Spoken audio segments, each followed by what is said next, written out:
ጳውሎስ ትኩረቱ ኢየሱስ ነው። የእግዚአብሔርም ሰው መሆኑ ላይ አይደለም፣ የሰው ሰው መሆኑም ላይ አይደለም። ጳውሎስ ግቡ አንድ ነው። ምዕራፍ 1 ላይ የምታገኙት ክርስትና ምን ማለት ነው ምንድነው ነው። ምዕራፍ 2 ላይ የክርስትና መለኪያው የክርስትና ምሳሌው ማን ነው ይልና ኢየሱስን ያመጣል። ምዕራፍ 3 ላይ ኢየሱስ ብቻ አይደለም ክርስትናን እኔም ኖሬዋለሁ ብሎ ራሱን ምሳሌ ያደርጋል። ምዕራፍ 4 ላይ ደግሞ የፊልጵስዩስ ቅዱሳን ከዚህ በኋላ እናንተ ደግሞ ክርስትና ኑሩ ብሎ ይነግራቸዋል።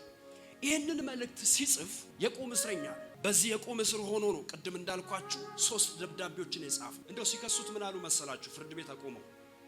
ምንድነው ጥፋቱ ሲባል ይሄ ሰውዬ አሉ በሃይማኖታችን ላይ በሽታ ሆኖብናል አሉ። በጣም ፈጣን ነበረ። ኤፌሶን ገባ ሲሉት ቆላሲስ ነው፣ ቆላሲስ ገባ ሲሉት ፊልጵስዩስ ነው፣ ፊልጵስዩስ ገባ ሲሉት ሮም ነው። መያዝ አቃታቸው። ይሄ ሰውዬ በሽታ ነው የሆነብናል።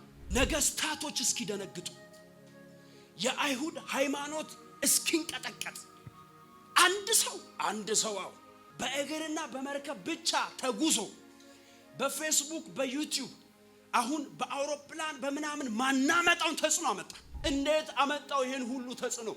እንዴት ቢሰብክ ነው እንደዚህ ከተማ የነቀነቀው? ለኔ ህይወት ክርስቶስ ነው። ለአብርሃም ልጅ የሞቱ ልጅ ነው፣ የወጣትነት ልጅ አይደለም። ይስሐቅን አለ በስም ጠራ፣ ሰዋል። ሌሊት ላይ ይላል ለመሰዋት ሌሊት ተነሳ።